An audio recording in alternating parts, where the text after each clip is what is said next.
Hey friend, it's Stacy, popping in for a sec during my September Sabbath. Thanks for listening to this replay of Episode 5, Say That, Why Your Voice Matters. I'll be back with you on October 2nd. Until then.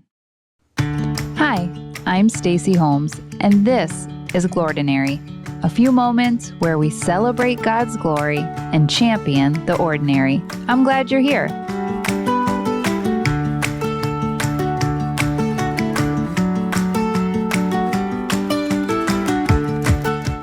Glordinary was hardly a whim. If I'm completely honest, I sensed an invitation to launch a podcast for a couple of years at least. Even as a little girl, I would climb up onto the bathroom vanity in my childhood home, sit in front of the huge mirror with my feet sitting in the sink, and host shows for all of my pretend audience. I guess I was podcasting before I ever knew podcasting was a thing. I haven't thought about that in decades, but suddenly, the invitation was growing stronger. For months, I wrestled with my inner thoughts. I can't start a podcast. Why would I even consider that? What do I possibly have to contribute? Why add my voice to an already noisy world? Day after day, I sensed an invitation to start, to launch the Glordinary podcast. And day after day, I brought my excuses, my lengthy list of reasons why this was a dumb idea. Turns out, I'm not the only one who's ever felt that way. Shocking, right? But when I open up to the Gospel of Luke, I'm curious if he too didn't wrestle with adding his voice to an already noisy world. Listen to this in Luke chapter 1.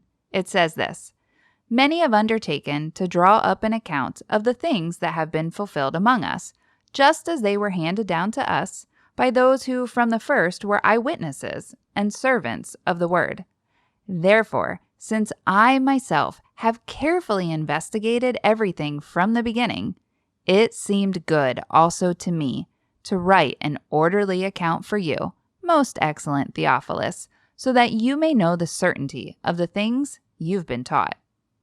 Why would God invite Luke to write one of the four Gospels? I mean, it makes sense for Matthew to write a gospel. He's a Jewish man. He's walked with Jesus. He was in the boat when Jesus walked on water. He was there when Jesus fed the 5,000. He watched Jesus heal the leper and calm the raging sea. Matthew just makes sense. Why wouldn't Matthew write an account? But Luke isn't part of the original 12 apostles, or even the revised 12 after Judas, left the group. Luke wasn't an original eyewitness, or if he was, he's oddly silent on that matter. He cares deeply for women and outsiders. He had a lot of reasons not to add another voice to an already noisy world. He could have stayed silent. He could have never shared his voice, his account, and we never would have been the wiser. Yet had he not, we never would have met Zechariah and Elizabeth. We wouldn't have known the story of a woman clearly AMA, that's advanced maternal age for you youngins, a woman who miraculously conceives despite her age. We wouldn't see the shame removed from her social stigma in that day and age. We wouldn't know about Zechariah being mute the entire pregnancy, only for his tongue to loosen as he writes out the new boy's name, John, the cousin of Jesus, the baptizer. We wouldn't know Mary's side of the story when the angel visits her and flips her world, and ours, upside down. We wouldn't know the heart posture of this teenage mom-to-be without Luke's voice.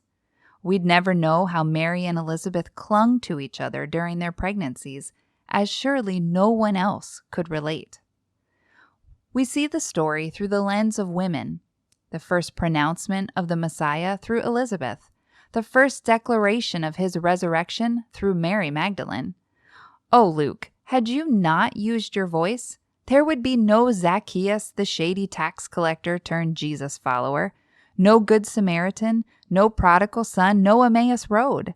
No stories about the lost coin, the shrewd manager, the unfruitful fig tree, the persistent widow, and so many more. Had Luke not added his voice to an already noisy world, we wouldn't have these treasures. We wouldn't know these aspects of the Father without Luke. We wouldn't know. We couldn't know. But Luke didn't hide his voice. Luke didn't allow the facts of who he was and who he wasn't to override the invitation. The facts didn't override the invitation. It seemed good also to me to write an orderly account, he said. The reasons Luke shouldn't have written a gospel tell us far less about Luke and far more about God and his invitation. Luke wasn't one of the inner 12 that had instant credibility. He wasn't even Jewish. Okay. But that alone tells us so much more about God the Father. God didn't discount Luke based on what he lacked. He invites Luke to bring his voice, his perspective, his keen sense of detail and investigative reporting to the table. Luke could see people that others missed. He was in places that others couldn't be. By inviting Luke to add his voice, we see a father who invites those otherwise overlooked, those without the pedigree, the experience, or that, quote, piece of paper. We see new and deeper aspects and appreciation of the Father's heart because he invited Luke. So what about you? And what about me? Where do you sense God's invitation today? Maybe it's to leave a career and come home, care for your family. Maybe it's to volunteer at your child's school. Maybe it's to consider homeschooling. Perhaps he's inviting you to illustrate a book, pursue schooling, broach that difficult conversation, start a new position, or I don't know, fill in the blank. Maybe he's inviting you to launch a podcast. Yep. And maybe, just maybe, you're questioning that invitation. Are there facts overriding his invitation to you today? Okay, maybe you don't have the degrees or the perfectly manicured life. But do you have a heart to hear the invitation? Because without your voice, without your story, we might all miss God's heart through you. Thank God he uses the Lukes, and not just the Matthews of this world. Consider his invitation to you. What's percolating deep within you today? Let his invitation override the facts and the fears. You're not alone in this. I'm praying for you, friend. Have a Glordinary day.